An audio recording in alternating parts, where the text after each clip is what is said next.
I think more people will be hopefully swinging by, but we might as well get the show on the road and have plenty of time for discussion. We sort of set it up this way so that we can have, hopefully a good discussion with David and with Sasha, who's going to comment on, on David's book and presentation from his perspective as well. So, welcome to the New America Foundation. My name is Michael Calabrese. I direct the Wireless Future program here at New America, and this is Viral Spiral: How Commoners Built a Digital Republic of Their Own. And our gathering today is really focused on this new important book by David Bollier, Viral Spiral. And I think just by way of introduction, some of you know David, certainly know of his work. He's really been, for almost a decade now, one of the thought leaders on this whole concept of the commons and modernizing the concept of the commons for the digital era, and really putting it up against this notion that which was prevalent for a long time and maybe less so now, that we should be privatizing everything. Now, I think the concept of the commons, of course, is not new. The oceans and the rivers, the atmosphere and the airwaves that my program is focused on are all things that we collectively own and share according to certain rules of the road. And what David's been committed to through his work early here at the New America Foundation and through a series of books and other work since has been to extend that notion of the commons to the digital era and to the information space and the internet and other things where it's not as immediately obvious that these are commons. As a New America Fellow, David wrote a book called Silent Theft: The Private Plunder of Our Commonwealth. And it really was a survey that connected these different ideas of the commons. So he of course wrote about the environmental commons, but applied those concepts as well to what he and we were then calling the information commons, which included, on the one hand, the infrastructure for free expression and information sharing. So that means the internet as an open, free public space, and the public airwaves as something that should not be, as the Bush FCC was attempting to do at that time, this was back in 2001, privatize the airwaves and treat, make licenses into fee simple property and public interest regulation. But then on the other side is the public information domain, and that's really where David, put most of his focus going forward after that. And in that early work, he really described for the digital commons agendas that really drove a couple different efforts after that. Here at New America, initially the Common Assets Program, which is now the Wireless Future program, which focuses on open spectrum, open networks, and open technologies, and which you'll hear Sasha talk a bit about. But David was also a co-founder of Public Knowledge with Gigi Sohn, where he really took off with the other side of that digital commons agenda concerning the public information domain and intellectual property. So David is a journalist, an activist, and public policy analyst, currently the editor of onthecommons.org, which I would recommend to you. He's a senior fellow at the Norman Lear Center at USC, and as I said, the author of several books, including Silent Theft and Brand Name Bullies. So here's David about Viral Spiral, and then Sasha will follow. Thank you. I'll leave it up here for you. Thank you, Michael. It's a pleasure to be back here after I was here in 2001 or 2002, and in many ways, New America helped me incubate some of my ideas about the commons, which I've been working on ever since. So it's nice to be back. In some ways, my story is a non-Washington story because it doesn't really directly, it's often not directly related to the raging hot policy issues. It's more about the commoners creating these digital spaces of their own that are legally protectable with their own software. And maybe I should start by saying, what is a commoner? Well, a commoner is not a consumer where you have a relationship with the seller and you buy. And a commoner is not necessarily a citizen either, who's focused mostly on government and trying to work the apparatus of government policy and programs. But a commoner is somebody who decides that we have some collective resources, in my case, mostly intangible information or cultural ones, and they decide they want to manage those resources in a collective manner with a certain emphasis on the equitable use, open access, sustainability. So it's a different paradigm of managing a resource than, say, the market. Now, we should start my slides here. Now, a commons arises whenever a community gets together and decide they want to do that. On the internet, it often consists of self-organized amateurs who decide they want to create pools of music or video or text or information and then share it with others. You have the opportunity to add to the pool, transform it, create something new, circulate it, and it's increasingly a new cultural form. It turns out that social collectives working in cyberspace are not only socially satisfying, they're becoming a serious form of economic production. Yochai Benkler, Yale, or Harvard, now at Harvard, law professor, has written extensively about this, about how what he calls commons-based peer production is starting to compete with markets in creating serious kinds of, quote, wealth. What distinguishes the digital republic from the image of kids in Facebook exchanging goofy stuff or bloggers in their pajamas is the sovereignty of the commons. It's a legally enforceable and protected space that can't be taken private or commercialized without the consent of the commoners. And that's because they've created their own free software platforms, their own licenses for the content, the Creative Commons licenses, their own social ethic for managing their resources. Now, just to give you a hint of these are some of the more prominent commons in what I call the commons sector.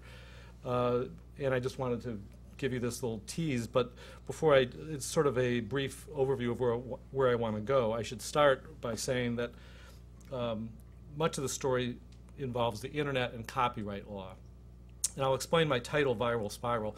Viral, as many of you know on the internet, is the medical term applied to the way things sort of almost magically diffuse throughout the internet, or how people can come together and coordinate and communicate with each other from dispersed areas. It's a mode of decentralized participation. The viral refers to how the innovations by one cohort of people in this viral environment build a platform upon which a subsequent cohort can build upon. So you have, for example, free software, which was an inspiration for the Creative Commons licenses, which in turn has been used to develop all sorts of online websites and different social modalities of cooperating and collaborating. The story starts really with how copyright law has been inadequate to deal with much of the internet. Copyright, contrary to a lot of mythology, is not a natural right that universally exists apart from our utilitarian civic purposes. It's meant to accomplish something, and that is to spur the creation of knowledge and progress by giving temporary monopoly rights to people who create new things. The idea is that by giving a property right, people will be able to earn a livelihood through their creativity. And for the most part, these premises still stand and are not incorrect. It's just that the internet starts to complicate this, because copyright presumes that if something has copyright protection, if you don't have it, well, it's really kind of worthless. And so that has led to the idea of the public domain as being regarded as this dusty old attic of antiquated old stuff that really doesn't have any value. You know, it's old government reports and sheet music and stuff from the 20s. Who really cares? And that's where what I've called the viral spiral begins, when people started to discover that the public domain is actually a source of great value.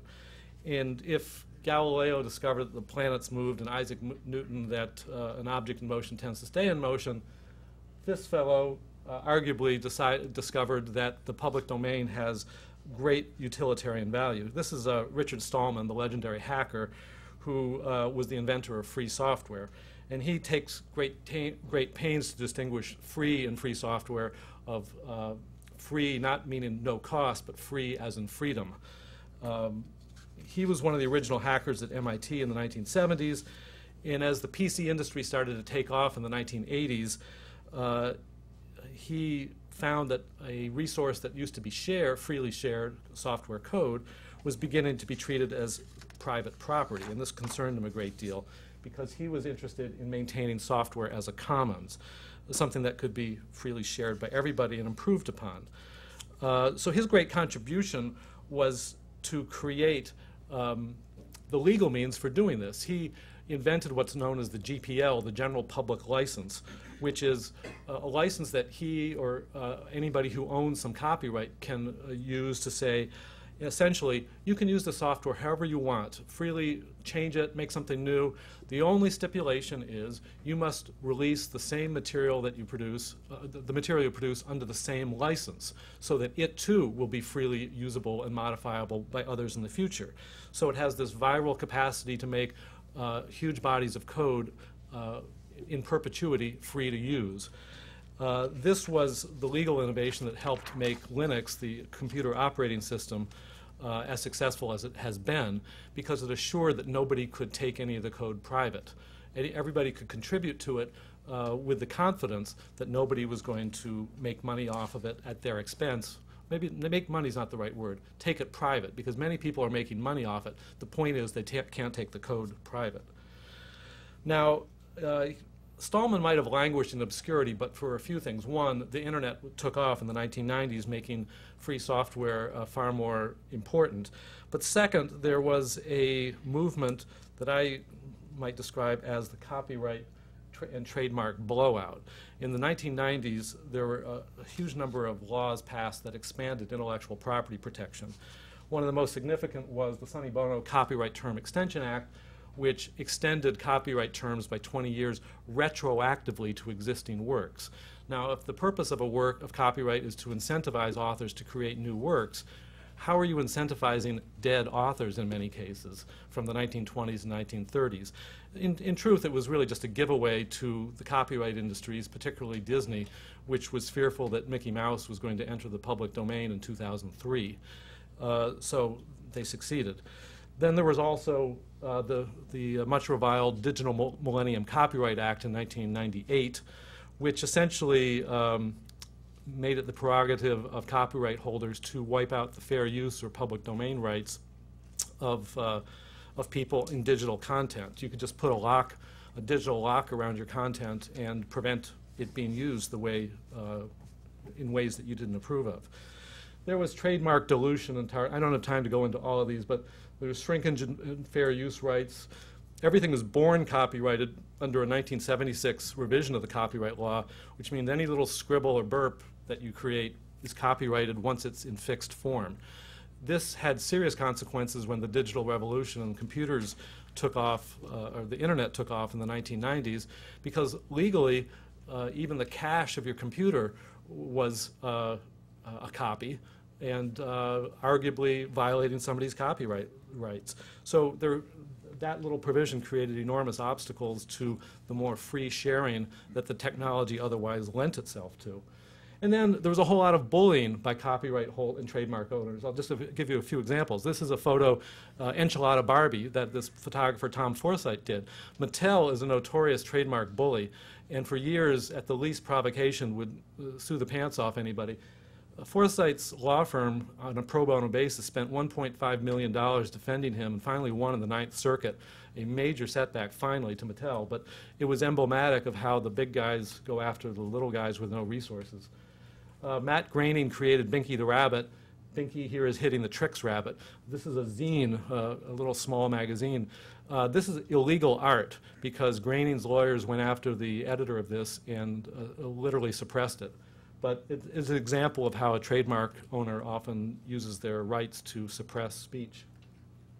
Martin Luther King's estate went after CBS for using the I Have a Dream speech in a video, because they have the copyright in the speech. A more complicated story, but an example of how copyright's intruding into some of our more basic cultural and political issues. Freedom of expression is actually a trademark. A prankster who's a law professor, Kembrew McLeod, got the US Patent and Trademark Office to give him a trademark on the phrase freedom of expression, which he thought was a great gag. And then when AT&T used the phrase for a marketing campaign, for some calling campaign, he sent them a cease and desist letter. and of course they blew him off and he had no resources to sue them. But his point was made. I wrote about these in my book, my last book, brand name Bullies, just to bring together the stories of the ridiculousness of how far things have gotten out of control.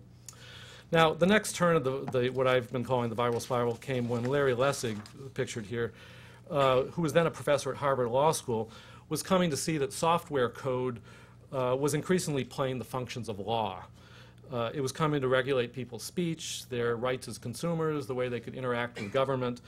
And in 1999, at a time when most people were trying to figure out how the internet worked and what it meant for law and policy and markets, Larry published this book, Code and Other Laws of Cyberspace, which became an instant classic because it provided a sweeping theoretical framework for thinking about freedom on the internet.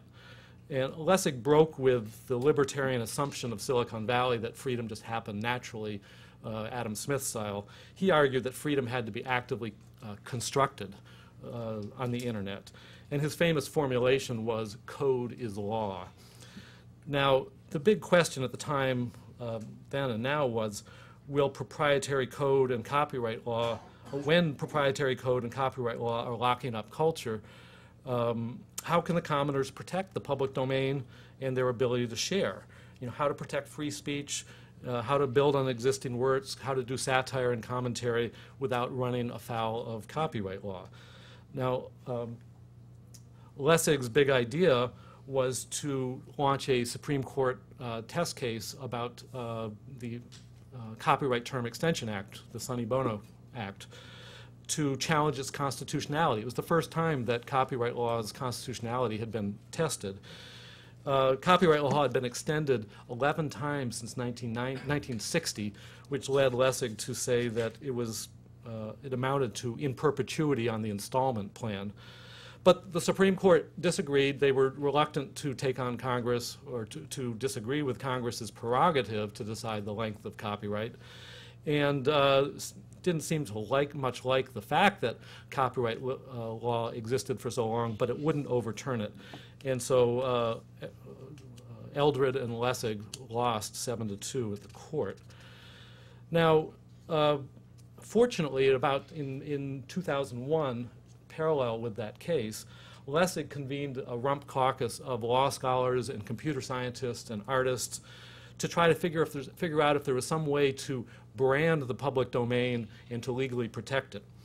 And at first they thought they would try to build the equivalent of a land trust, and they fooled around with that metaphor and notions of how they might do it online. But they came to realize there were all sorts of legal liability and tax issues for doing that. But then they realized that the GPL was a huge success for free software, and why not build on that inspiration? So they emulated the GPL and devised a number of free public licenses that copyright holders could attach to their works. And the licenses would signal to the world that in advance you could freely copy and modify the works provided certain conditions were met. Now, these are the 6 basic licenses they ultimately came up with. As you see, all of them require attribution of the authorship. And some require, you can use it however you want, but it can't be for commercial purposes. Or you can use it however you want, but no derivatives. Say I might have a photo or music that I don't want a photo cropped, for example. or an attribution share alike. You have to give me credit, but you have to share whatever derivative work you make on the same terms. That was similar to the GPL. And the licenses came in three forms. There was a legal code that they puckishly called lawyer readable. They had a digital code, which was computer readable, so that computers communicating on the internet could identify if a work was freely usable under a CC license. And then you had a commons deed, sometimes called a happy deed, which was the plain language equivalent of the license. Now here's a typical deed taken from their website, which just explains how you can use it. Now, it may strike some people as a mystery, as it did me when I first started to research this book, how a set of really boring legal licenses could be so consequential or important, or how they could indeed spark a movement that now has international ramifications, a movement called free culture. And I think one important reason for the huge successes of the licenses is what I call the great value shift. It's the explosion of highly efficient, user-driven value creation on open platforms. That's a bit of a mouthful, but essentially the open platforms of the internet and the more specific ones that are devised for different kinds of websites allow users to create things in more efficient ways and to collaborate with each other in more efficient ways, often in ways superior to the market. And this was driving a lot of the innovation that was going on out there. The first companies to recognize this really took off because they recognized the power of aggregating social value. Google had its famous PageRank algorithms for aggregating what the most popular websites are, which made search engines so much more usable. eBay had its reputation system for rating the trustworthiness of sellers. Amazon leveraged the social recommendations of customers for books and other products. But the point is that these open platforms are having enormous disruptive effects on business organization and business strategy. And indeed, they're changing the definition of wealth. It's not, on the internet, wealth is not necessarily financial wealth. It's often socially created shared wealth that may not be monetized. It's sort of evolved, and it evolves. It may not be fixed. And it kind of hovers in the air, so to speak, and you pull it down and use it. The great value shift is also changing the value of traditional property rights. Open access and use can prove to be more valuable than exclusive ownership and the right to exclude someone, which a friend of mine once quipped in that regard that the only thing worse than being sampled on the internet is not being sampled. And this, I think, indicates the kind of shift of value that is very confusing to a lot of traditional businesses. But it's one reason why the New York Times discontinued its Time Select program. It used to have its columnists and other stuff behind a paywall.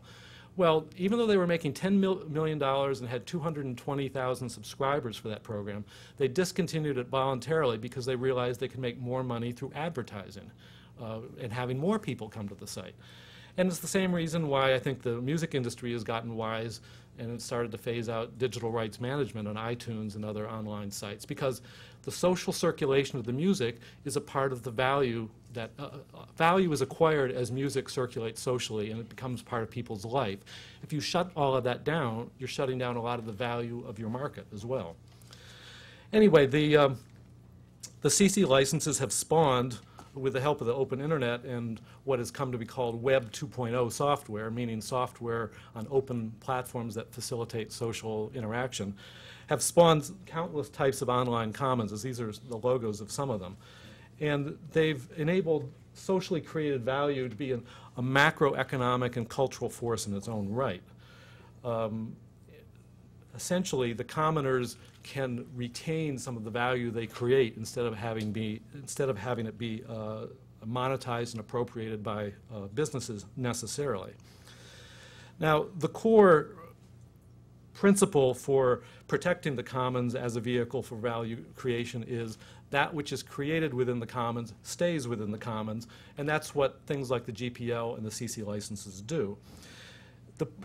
By having the legal means to do that, the commons can become generative in its own right. And these are some of the examples of different modalities of creativity that show that. Now, the first users of the CC licenses, this is the logo for the Creative Commons.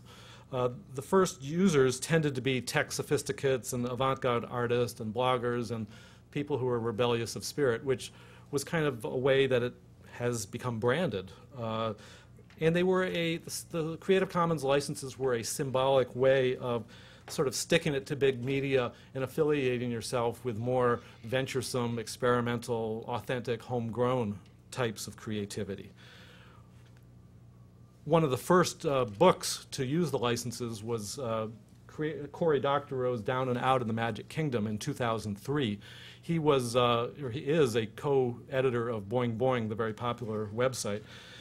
Fortunately, he had a somewhat enlightened publisher, but people were skeptical. You're going to put the entire text of your book online for free? But it turned out within 3 years, even though it's been downloaded 700,000 times for free, his book, the hard copy for sale, has gone through 7 printings, a number of foreign translations, and 2 audio books made by fans. So he considers releasing the book to have made his career as a sci-fi writer. And I think it's actually true. And there's lots of, by the way, my book is also available online under a Creative Commons non-commercial license at viralspiral.cc. And it's based on the conviction, which also I had to talk to my publisher about, that this is going to enhance sales. There's something counterintuitive to free being a way to make money, but that, I think, is one of the core dynamics that are driving a lot of new businesses on the internet. One of the more interesting examples of this was Nine Inch Nails last year released its album Ghosts under a Creative Commons non-commercial share-alike license. And it posted audio files on the web for free download. But what it also did, without any advertising or promotion, was it released an ultra deluxe limited edition for $300, sold 2,500 copies of those. It released a deluxe edition for $75, and then it released just plain Jane CDs for $10. And within a week, the band had made $1.6 million. All of it belonged to itself and not the record label. Normally, an artist will make maybe $1.60 per CD. So yes, it had its reputation to trade on to make this kind of deal, but it was a way in which it ingeniously used free distribution to enhance its money-making as well, and I think a lot of artists are going in that direction. The licenses are now estimated to be on around 150 million web artifacts, music, video, blogs, and so forth. And you can search for CC licensed content on Google and Yahoo, Flickr, the photo sharing site. There's an estimated 75 million photos that are free to be used like that. Academics, major users of the licenses, because academics aren't really interested in making money usually. They want to enhance their reputation and get themselves out there. And so by putting an attribution license on, they can do that. Now, let me just talk about briefly 5 viral spirals that have emanated from these platforms. I devote a chapter to each of these to describe what's going on.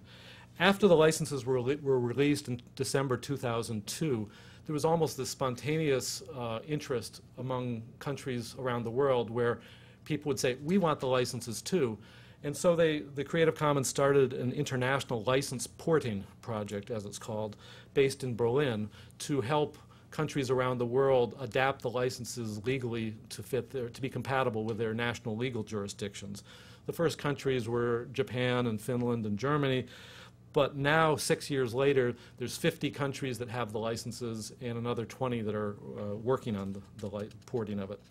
But by far the most significant national champion of the CC licenses is Brazil, which under President Lula has been a major champion of free software and free culture more generally. It's been very active, and that's been headed by Gilberto Gil, who was their culture minister for many years. There's also a flourishing international free culture movement that has had annual conferences in Rio and Dubrovnik and Sapporo, which brings together the Wikipedians and the free software hackers and the Creative Commons people and the indie filmmakers and the open science this one highly diverse crowd devoted to the idea of free culture. It's really quite a scene to see judges from South Korea with avant-garde artists from Croatia with remix artists from Brazil. It's like some wacky It's a Small World kind of scene, but it is one of the most robust creative realms that I've experienced. The other thing that's really happening is the rise of open business models. Now, as I said, this can be counterintuitive, but it is happening quite a bit. I mentioned Google, eBay, Amazon, Facebook. These are some of the first to discover that if you own some of these open platforms for social communities, it's a fantastic way to make a lot of money. IBM learned it very early by adopting Linux as a core element of its competitive strategy. Now IBM makes more money, more revenues from Linux-related tech support than it does through its patent portfolio, which is an example of how free can be used to help make money. But another strategy that's, there's a number of levels at which this works. Individuals, like a band, can use the internet as a way to get discovered and then get a traditional commercial contract with a network or whomever. And there's many anecdotal cases of that. But then another thing that's emerging is building a social community and then building a business or market around it. There's a fellow at MIT, Eric von Hippel, who wrote a book called Democratizing Innovation, which describes how consumer groups, consumer fans of, say, extreme athletic sports like extreme skiing, extreme skateboarding, extreme rock climbing, have online communities that are working with equipment manufacturers. The equipment manufacturers find these social communities to be great forms of ingenious free R&D. They have innovations of how to change the equipment, which the company would often not come up with, but the enthusiastic fans do. So producers and consumers are starting to sort of become synergistic, symbiotic in their relationships. And that's another way in which the free social community and the business are evolving together. A third area of great activity is what's called the OER movement, the Open Educational Resources movement. And they're essentially using free software and the Creative Commons licenses to try to reinvent learning in education. And their goal is to make education more accessible and affordable and exciting. One of the first big examples was MIT, which released its entire curriculum online for free. It's called OpenCourseWare. And it was very counterintuitive, again, because most people were trying to develop paid distance education programs. MIT said, no, there's no money in that. We're going to just put it up for free. Well, it has proven to been an enormous enhancement to MIT's brand identity. MIT's curriculum has had profound influence on the teaching of science in rural villages around the world, and especially in China. And MIT is sort of seen as the gold standard. But there's also now 120 universities around the world in 20 countries that have put their curriculums up online. So there's starting to be this kind of collaborative effort. One of the more, Rice University hosts a project called Connections with an X instead of CK, which is a major international repository of what it calls learning modules, where teachers and students will, in a wiki style, collaborate on learning modules for everything from chemistry and bioinformatics to nanotechnology and history. Enormous range of things, and these are all free. This is of special value to a lot of countries or community colleges that often don't have the resources to develop things. Another element of OER is open access scholarly publishing. So many commercial academic journals are prohibitively expensive because the discipline creates the research at enormous expense. They peer review the research. Then it goes to a commercial journal publisher who may provide some modest editorial or production enhancement. And then for an exorbitant price, it will get sold back to the university library, and the commercial publisher will own the copyright and be able to restrict how the work will be used. Well, a lot of academics and librarians have been rebelling against this scheme and creating their own open access journals. There's now more than 3,400 of them. The difficulty is that the whole tenure and promotion schemes in universities are tied up with the prestige of Nature or Cell or Science magazine journals. And so moving the prestige the editorial boards to open access is a major transition issue. But the economics are unassailable for open access journals, and it's a very robust movement. It's especially taken a lot of new momentum since the National Institutes for Health adopted an open access policy requiring that any of the research published under its $28 billion of grant money has to be available open access within a year after its commercial publication. Fourth, science commons. Paradoxically, even though the internet has done enormous things for social life and porn and music and so forth, it's done very little for science, and that's partly because science has very particular structures of knowledge and particular credentialing of the quality of its research. And the Creative Commons created a spin-off organization called Science Commons to help convene, assist, advise on how various disciplines might overcome copyright problems, university rules, lack of interoperability because of computer technical issues, how to get databases to be interoperable when people have proprietary claims in them. It's a very, I can't get into it at any great depth, but it's a very exciting and serious area of innovation going on. Again, the commons paradigm. And then a final area that I talk about is digital citizenship. I think the internet, through the instrumentalities of the commons, is evolving a new form of citizenship, which is in many ways different from the historic ways we've conducted citizen activity. Because people can now do things more directly as citizens, and they can organize with their peers more effectively and affordably than ever before.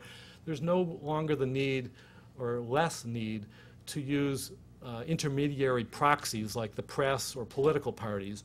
You can just do it yourself. And there's many examples of bloggers who have exposed the errors of the official line of Washington or of the New York Times journalists in the lead up to the Iraqi war, or the students and activists who exposed the software flaws of the Diebold electronic voting machines, the activists who exposed the dangers of Zyprexa, an antipsychotic drug, and then you can think of the campaigns of Howard Dean and Obama and Ron Paul, how people were able to take charge themselves without being directly supervised or managed by a central apparatus.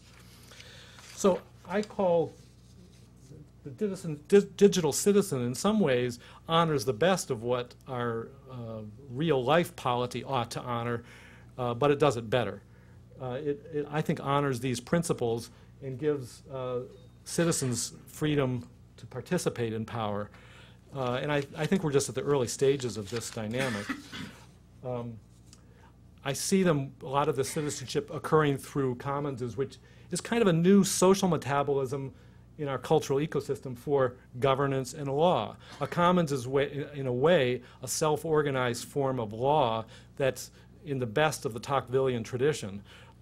It's between government and the individual citizen, and it's a space that deserves as much legitimacy and recognition as an engine of creativity and change as the market or government. So I'm very optimistic about the future because the viral spiral is very decentralized, it's driven by personal passions, it's socially based and highly efficient, and for all these reasons I expect it to grow and expand in the years ahead, building on the many innovations I've outlined here. But I'd love to hear what Sasha have to say, and then I'd love to have some questions and answers with all of you. Thank you.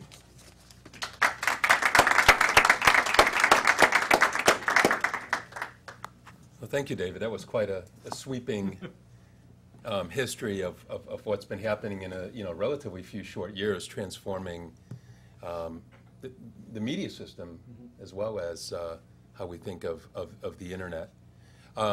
So commenting on David's book and these issues is my colleague Sasha Meinrath, who is research director of the Wireless Future Program and also directs our new open technology initiative, and which is really home territory for Sasha, who's been a leading thinker doer and grassroots activist on open source and open technology issues long before he came to New America, including, among many other things, founding and building the first open source community wireless mesh network in Champaign-Urbana, the Champaign-Urbana Community Wireless Network. So, Sasha? So before I get started, I just want to point out, if you think that this brief presentation was incredible, which I do, the book is even better because it goes further into depth in a lot of these issues. For me, it was a real, I guess I would call it sort of a screen scroller, since I was using the PDF version of it. But it was... Buy the book. Yeah. And you should buy the book and support this sort of endeavor. It's vitally important. When I was reading through it, for me at least, it was like hitting on topic after topic that I felt was very close to my heart. And so I think I'll start by talking a little bit about sort of where I came from and the parallel strands that were developing at the same time as Creative Commons and all of the work that David has been pointing out. When David writes about who will set forth a compelling alternative to centralized media and build it, which is a recurring theme that he brings up. It's not just that there's a commons, it's what are we doing with this? And I think the media facet of this is incredibly important. It's only now that people are beginning to talk about like the crisis of journalism, for example, and it intersects at its very heart with a lot of these technological issues that we're talking about. So when he calls for sort of this loosely, and it explains about this sort of loosely coordinated global federation of digital tribes, which is a great turn of phrase. And for the past for the first decade, I guess now, wow, I've been one of the folks helping to coordinate some of these facets of this massive non-movement. And by the turn of the millennium, I was an active organizer on the ground with a group that was called Indie Media and became the Indie Media movement, which is sort of a radical activist journalism idea of citizen journalism, but not Pew Center citizen journalism, but like on the ground local communities, talking about narratives about their communities and about what they've experienced in their lives. And this sort of pioneered this notion of kind of open publishing that became later on this notion of, oh, the blogosphere, and that you should be able to comment on the news. You know, this was something that was vociferously resisted for several years by the CNNs and ABCs of the world, and then sort of brought into their model only after the fact. And that's what's so interesting when you talk about New York Times. New York Times broke with like all the other journalism when it started saying, we're just going to give it away for free on our website, and anyone can access it, and we'll find another way to make money off of this.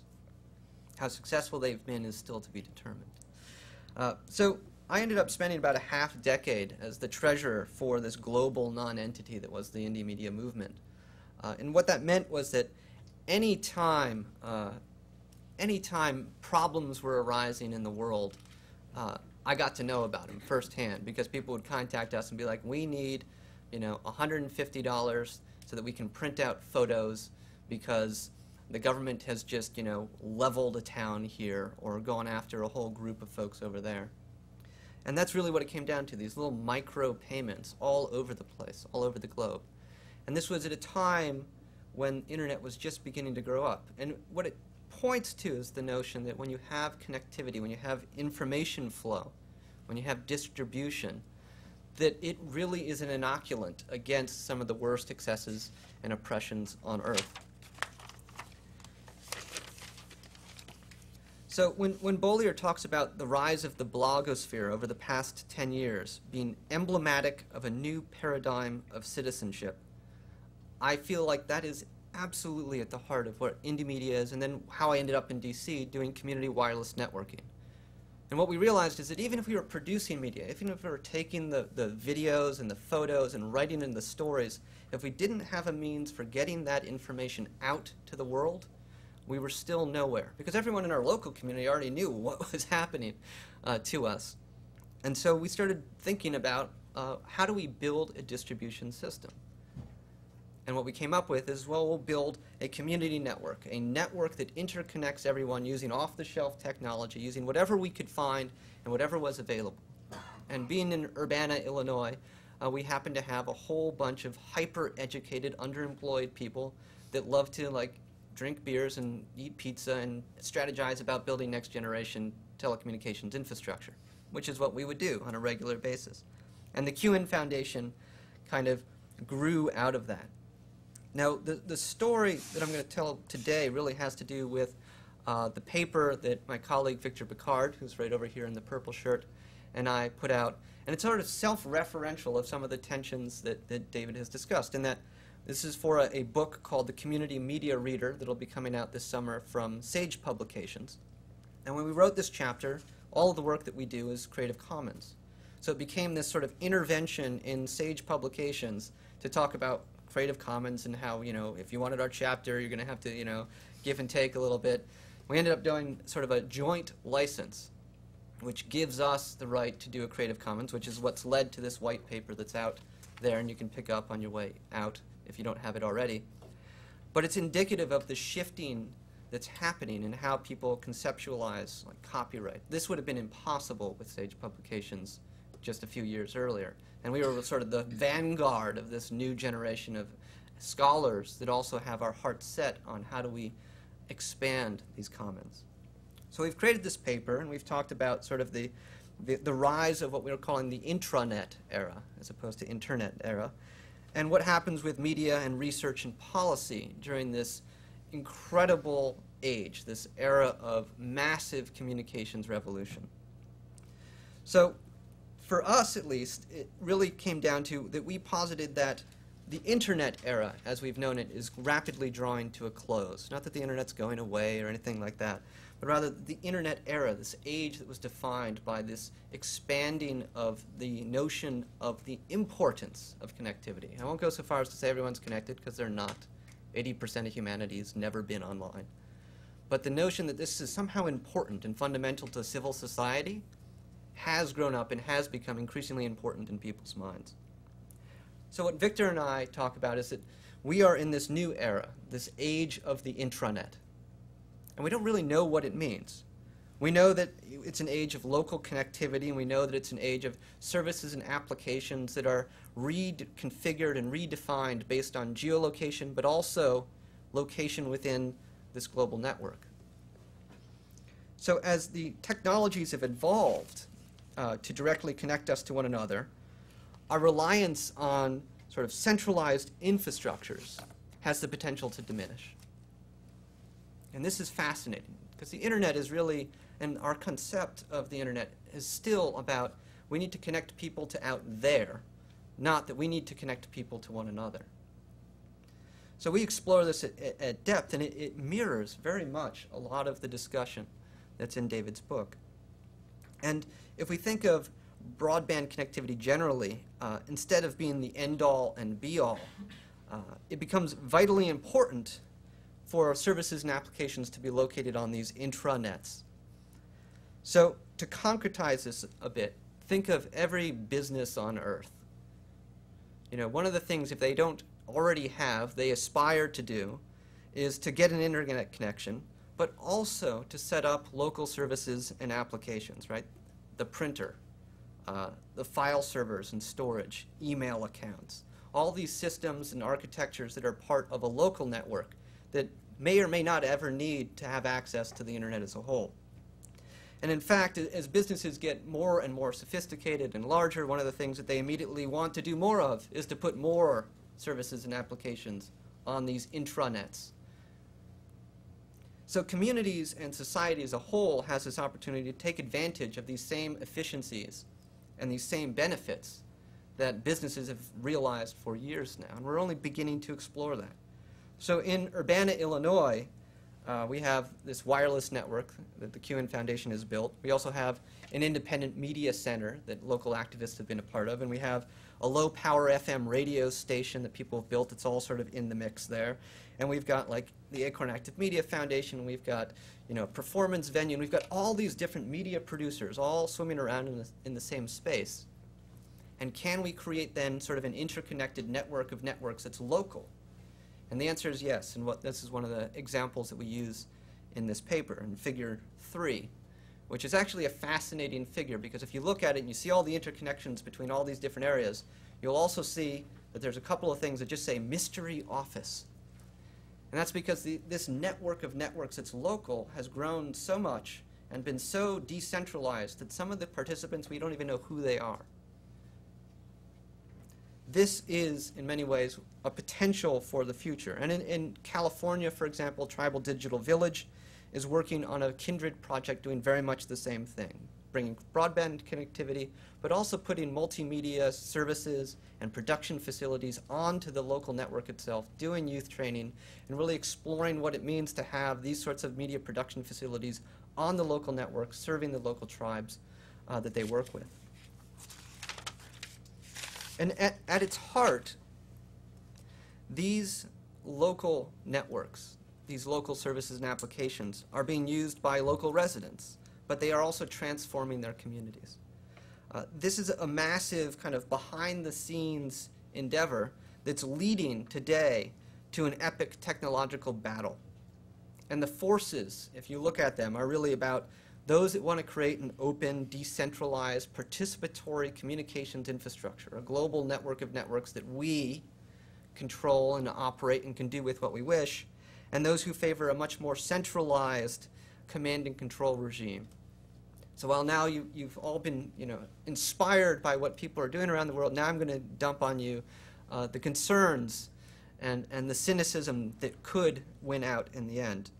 And over the next decade, there's policies and regulations and legislative decisions that will be made that will determine which of these two factions wins.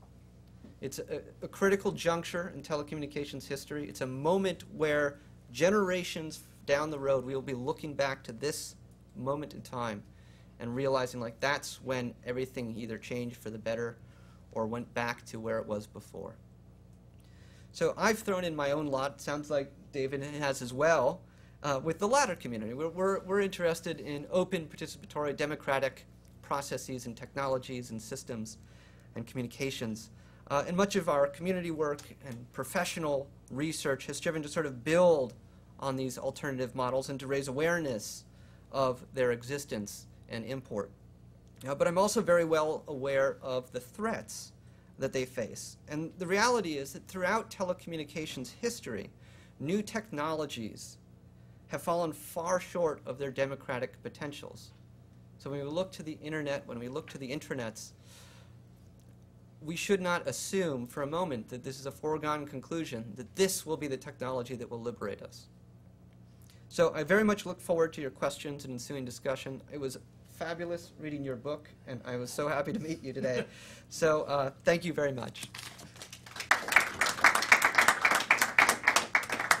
Thanks, Sasha. All right, well, we have time for, questions would be great, but your own comments and experiences and insights on these issues as well, are most welcome. So, and please identify yourself, although Mark Cooper. Consumer Federation.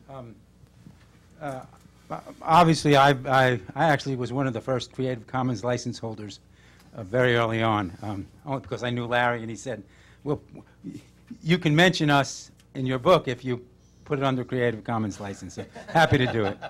I think I want to suggest that you set up a little bit the wrong dichotomy between what sounds like anarchy and centralized order. Because I think, and you mentioned the Obama campaign, and I think the Obama campaign is the perfect example of what I call structured viral communications. And we know from the study of commons that at the heart of every successful commons are rules of governance, and very, very detailed rules of governance. So it's a mistake to think of the commons as anarchy, because in order to be a successful, productive enterprise, you actually have very intense rules, and the Creative Commons answers those rules. So the interesting thing is that it's not a pure anarchic democracy versus centralized dictatorial control, but the ability to balance between the two. And let's use the Obama campaign as the perfect example. is it true that there were 1.5 million volunteers who self-formed 35,000 groups and conducted 200,000 events, which is just a humongous number of things that no centralized party could ever match. And that's the power of the viral stuff. On the other hand, those events were not entirely random. They were organized in significant measure by access to centralized technology, to listservs, and the better of a volunteer you were, the more access you were given to the centralized resources. So there's a good bit of hierarchy and order there. And if you look across this space, open source movement is not purely random. There's hierarchy there. Ad hoc networks also have a serious amount of organization. Otherwise, they break down, so you need rules. So I would just suggest that it's a vulnerability and a misconception if we forget about that there's a great deal of order that needs to be sort of imposed on the chaos without destroying the creativity of the chaos. Comment on that? I wouldn't disagree with that, and I'm sorry if I implied that it's anarchy versus centralized, because I agree with you entirely that commons have their own structure and organization as opposed to being anarchic. However, I guess the little gloss I'd put on what you said is that there are periods of intense chaos before it can be winnowed and organized, and indeed it's not the order isn't imposed, it emerges. And so this is a very disquieting dynamic, especially for Washington, I have to say, because there's a lot of there's a lot of patronizing that goes on towards these decentralized emergent phenomena. But I guess I would just underscore, absolutely, there's order there, but it's self-organized. Well, one simple little example. It's a fascinating thing, the difference between Dean and Obama. If you get Joe Trippi's book, where he was supposed to be the bring the new revolution, there's a key point where things started to go bad in the Dean campaign, and the viral grassroots started inundating the campaign with suggestions. And said, wait, you should have asked us. We would have known that was a stupid ad, right? And Trippy says, these people thought this was a democracy. Campaigns are not democracy. So he didn't quite get it. You have to give up control to your grassroots. Not to monopolize the conversation here, but I have to add, I think there's a fascinating dynamic between leadership and these groups, which I was fascinated, what's Obama going to do with his 13 million mailing list? Is it going to be an email blast, or is it going to be a deliberative community? I think that's kind of the unmet challenge of how leadership and commons communicate with each other. All right. Let's keep this going. Yes, right here. Hi, I'm Mark McCarthy with Georgetown. There's an unrelated phenomenon that might fit into this theme of openness, participation, and access. And that's in the area of technical standard setting organizations, where the problem isn't copyright law, but it's patent law. And you're seeing a lot of these groups begin to move towards royalty-free as a way of controlling some of the patent holdup problems that they've run into. So it might be a useful additional way of looking at the issue, to look at the example of those kind of organizations and the way they've moved to try to resolve that issue. But the real question I had to do with a comment that you made in the discussion, which is, the New York Times decided to go without any subscription. They're trying to make money through advertising. And Victor and I were talking about this earlier. There is this huge crisis in journalism. Everyone's talking about it. Can you reflect a little bit on how this kind of news production that you've described in the book could help out in this context in which the old advertising model doesn't seem to be capable of providing the kind of revenue you need for that kind of stuff? Well, I'm very vexed by this, but with maybe different concerns than some people. I mean, Eric Alterman has written about this in The Nation a lot, and I agree with a lot of what he says. And I don't think the blogosphere is ever going to substitute for commercial journalism in terms of being able to support enterprise journalism that takes trips and time and so forth, which individual bloggers can't do. So I'm vexed by this, but many people who are raising the whole argument about the crisis of journalism are basically concerned about the shift of, oh my God, the great unwashed get to tell the narrative now instead of us. Or, you know, and so there's some proxy debates going on that are not being fully acknowledged. I happen to think there's going to be some innovations that will emerge that will make these viable and credible journalism sources. You know, there's this ProPublica. I know of a regional experiment in the Bay Area called spot.us, which solicits, it's like a bid system where you bid to have stories done on, you know, the oil spills of the Bay Area. We need a story on this, and then they hire a reporter if the $1,000 is raised for it. I mean, some of these are trivial, some might not pan out. You know, Jay Rosen at NYU has been experimenting. Reuters has some experiment going with participatory journalism. So I think the most promising is developing a trust mechanism for local or regional newspapers, which arguably would produce better journalism than the current market system. So I'm willing to say we need to innovate and make it compatible with the new economic realities of the internet and participation. And a lot of the mandarins of journalism who are complaining have a point, but I think they would prefer to go back to the old system that they dominated, or are looking desperately for a way to migrate their own business model to the new regime, which, you know, I feel for them, but it's going to be hard. Let me add just briefly, you know, this is an area that Victor and I have actually been researching for a number of years and are writing our next white paper on this exact topic. And what we're concluding, based on sort of what's happened in telecommunications history and sort of what's possible with the political pragmatics of today, is that you kind of need sort of a trifecta of, you know, access to the airwaves being one of those, access to broadband connectivity for intranet and internet services and information flow, and then public subsidies. You know, we actually can now talk about public subsidies and not be labeled, by most people at least, a commie pinko freak. But like the reality is that this country was predicated and founded upon subsidies for newspapers. Like when Alex de Tocqueville is writing about democracy in America, he's talking about everyone's reading newspapers everywhere. And the reason for that is because the post office was subsidizing newspapers. And we have to get back to that original rationale that led to the American flavor of democracy, and that's what we're going to be proposing. I think it's a good point that there's certain generic subsidies that don't necessarily threaten freedom of the press, in the sense that they don't, you know, favor any particular viewpoint or outlet. But let me ride on that question just to ask, what about, what do you think there's a conflict between, you know, the free culture, you know, this movement, and some form of micropayments? Because I think, you know, now that everything has gotten, you know, the whole media universe has gotten so fragmented, I mean, I'm not sure it's that people are unwilling to pay, it's that they're unwilling to pay the way they have been. You know, and you certainly see that with music.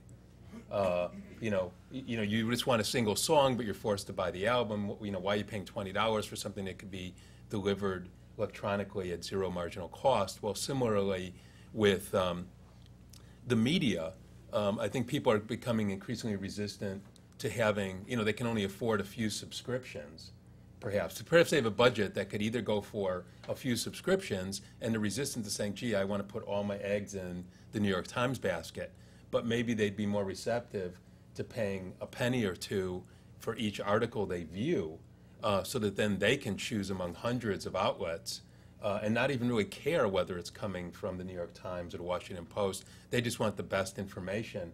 But for every click or whatever, of every view, there's some micropayment that gets pooled together, perhaps.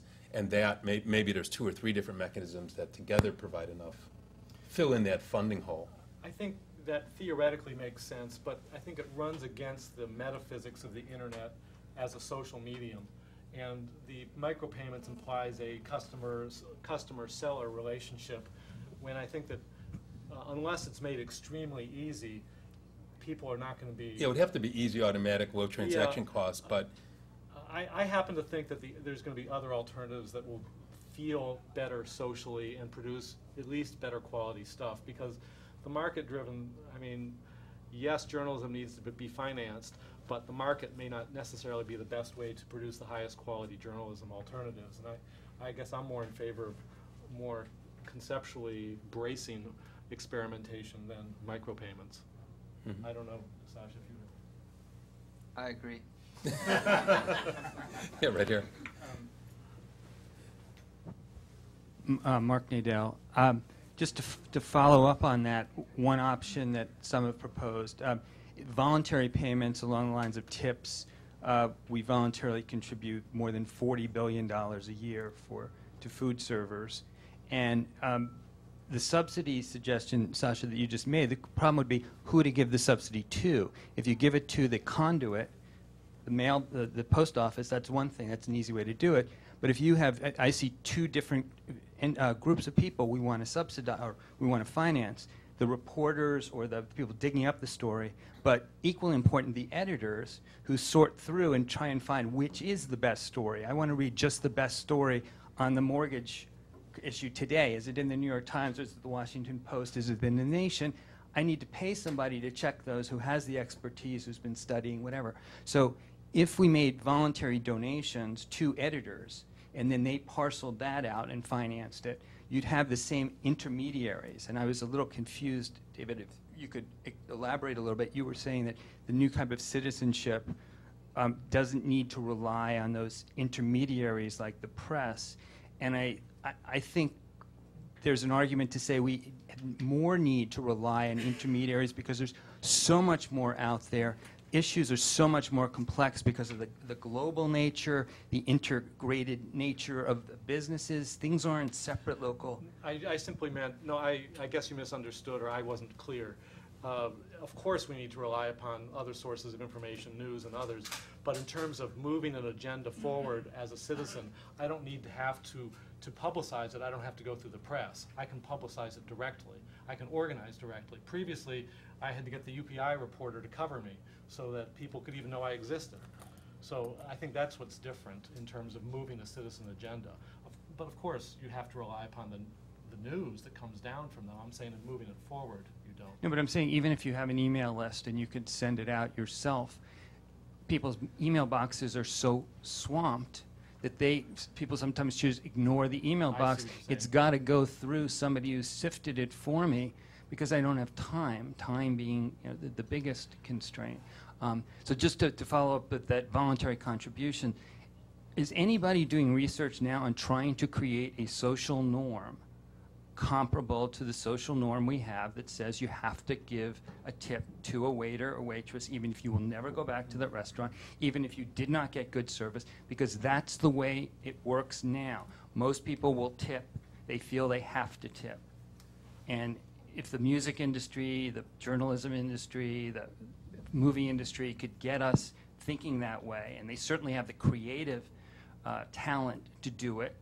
The food industry wasn't better than that, but somebody has to work on it. Well, it also implies a social affinity, which the record and film industry are not likely to improve upon. I mean, I think you're onto something, though. If you have the social trust and affinity, and I'm a nice person that a tip represents, that implies a certain relationship to the news source.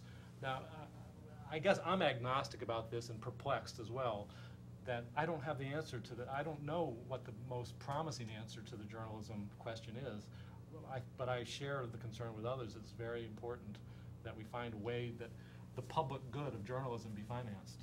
Yeah, and I think it's also important, people are happy to pay for media that they feel is substantive and affects their lives and useful, has a high salience and utility. The reality is that when you talk to most people, in fact, the surveys have demonstrated year in, year out that, people's satisfaction with the media, with journalism in the United States is rapidly declining. And the problem is that when the rise of the professional reporter happened, they were entrusted with certain responsibilities, and those responsibilities have kind of been abdicated, so that people are less and less willing to support the local community media and newspaper, or the big media newspaper for that matter. I think it comes down to people not feeling like these papers and their style sections, like this is great entertainment, but it's not the reporting that you can't get anywhere else. I can get that online. I can get that from any one of a number of different venues.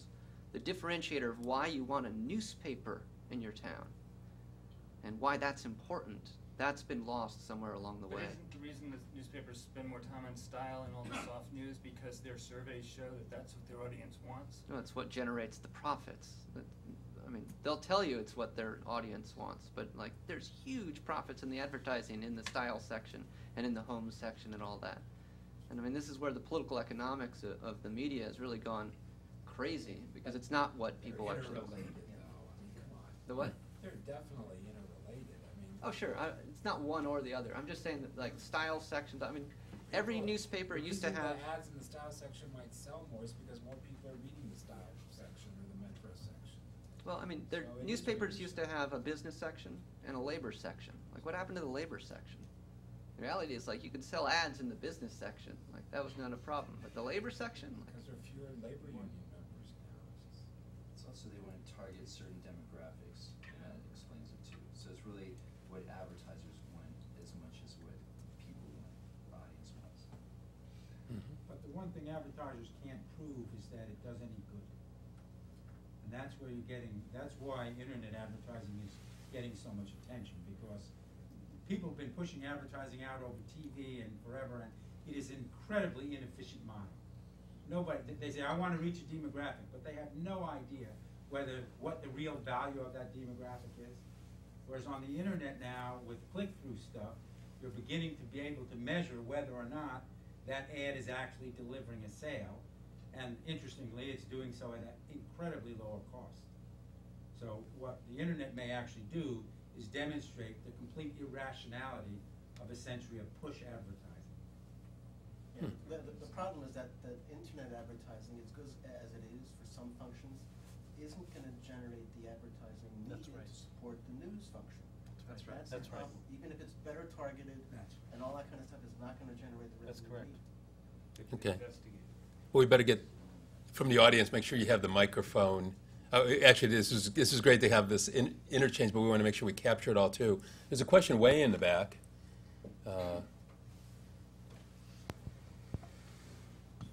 Yeah, Chacha, freelance correspondent. The first gentleman question talk about this Obama thing. And I term this as organized decentralized action. And the difference between the Dean and Obama is this. Obama have a discipline and really tight central control. Okay, this is the thing is for good. And suppose things for bad, then what's going to happen? And I just get this article by Sasa, and you talk about some concern. I didn't read, but I just use this example to have my question. Everything have a good and bad. And now, how to strike a balance from the very beginning now, we got to think about this. Strike a balance between good and some concern. Thank you. Any comment on Well, it's the true. balance? Or? It's true that openness has its downside in terms of sexual predators and other bad things that go on the internet. And the The microphone's probably still too close to something or the other. The gentleman's quite correct that we need to find an appropriate balance. But I think, for me, on balance, the openness is a very invigorating thing in terms of democratic culture. And obviously, those areas where abuses occur need to be paid attention to. But otherwise, openness, I think, is a very positive force. All right. A few more minutes. There's a question right here. Hi, my name's Kevin Donovan. I go to Georgetown, and I founded the Free Culture chapter, so I'm close to my heart. My question, back to the idea of the commons, and you didn't mention the tragedy of it maybe but once, and that's this constant threat to what we care about. And you have John Markoff writing breathless pieces in the New York Times about a, quote, new internet, which would presumably be locked down against, spam and viruses and et cetera. How do we... Jonathan Zittrain, who was here, wrote a whole book about this. How do we instill this, what he calls civic technologies, throughout this? How do we make it so we don't have to lock down and lose the cost of innovation and freedom? How do we do it by motivating people with this civic ethic throughout technology that Wikipedia has been able to do, Craigslist to a lesser extent, So I was wondering what your thoughts on that.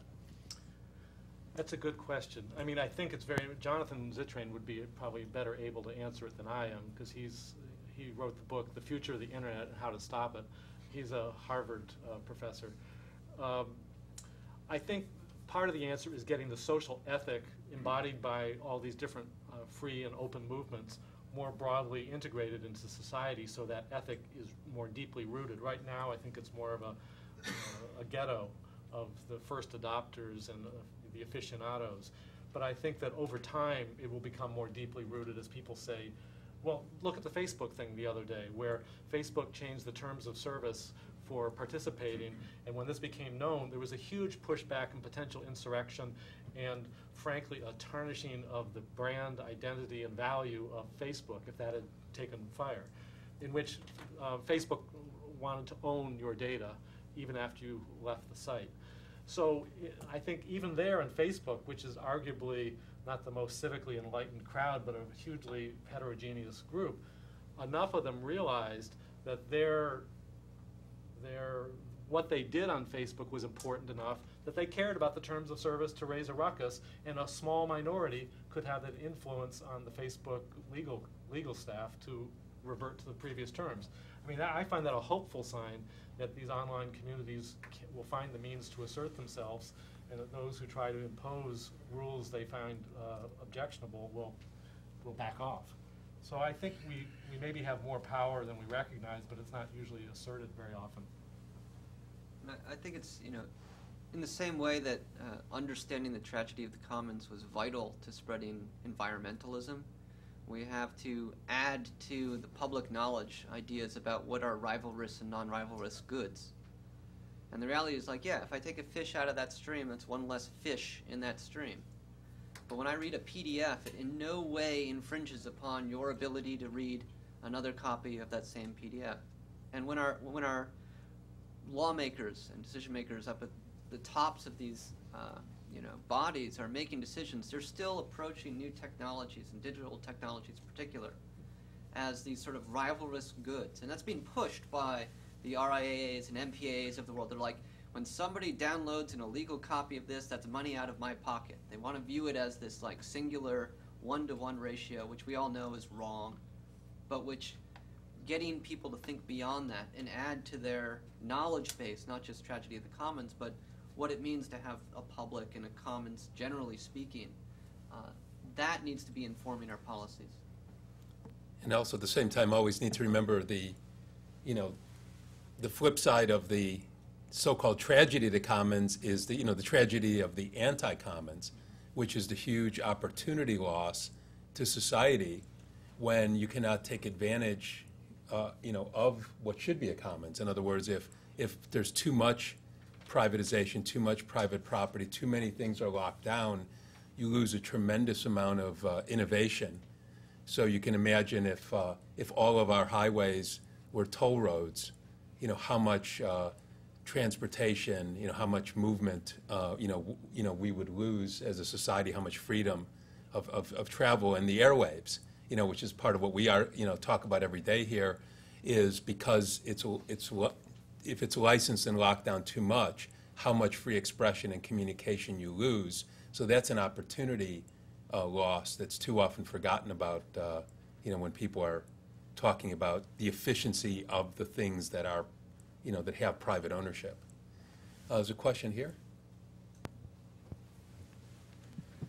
Hi, I'm Kat Walsh from the Wikimedia Foundation. One of the things you mentioned in your talk was the several different Creative Commons licenses. One of the things you didn't mention is that some of them are incompatible with each other. At Wikipedia, we've been kind of struggling with this. We're trying to figure out a way to make them compatible, since we started with the GNU Free Documentation License, which was since we started before Creative Commons had really come about, and now we're trying to figure out how to make ourselves compatible with the rise of the Creative Commons content that's come out.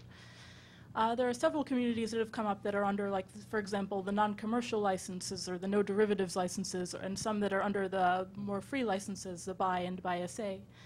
And there's all this material that's in the commons but is not compatible with each other. So do you see that being a large problem in the future, and do you have any ideas on how to resolve that? That is you point to, this is, now we enter the zone of advanced commons 404.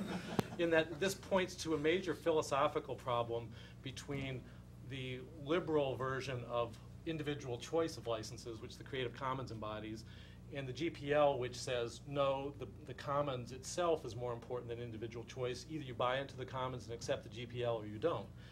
And the Creative Commons vision, a more libertarian-minded one, has led to both incompatibilities among some of those 6 licenses, but others would say that we need these different sub-economies of sharing that can evolve, and that's the way it should be. Others say it's creating incompatibilities, which is simply reintroducing transaction costs that we were trying to get away from in the first place. It's vexing. I think that the efforts to try to standardize the Wikipedia world with the Creative Commons world is a very important initiative, which is fraught with legal complexities as well as diplomatic complexities.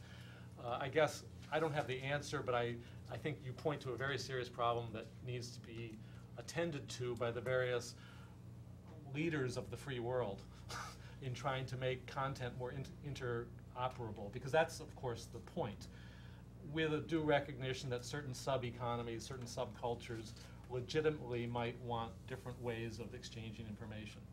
Right. Well, we're at our stop time, but why don't I give each of the speakers here, if you have any final word, anything you want to leave, anything else you want to leave folks with, or are you? Well, I guess I'll just briefly say one of my concerns is trying to validate the commons as a sector of creating wealth and value. It's generative in its own right, and therefore policy ought to try to take cognizance of that every bit as it recognizes the market as a generator of value. It's just they're qualitatively different processes for creating value. So I think this is going to be increasingly urgent as the internet and its various self-organized commons has become more of a presence in the economy and culture. And I just think if there's one takeaway, that's one message that I have. And what's interesting about that, and something I probably should have thought to say in the beginning, is that since Jonathan Zittrain's name came up, David, your book is a perfect bookend to his in terms of thinking about the information commons, which I said at the beginning, has to do with the, in a sense, the means of production, the infrastructure such as the internet and the airwaves, as well as, and of course, even more so, the content and the information that we all want to run over it.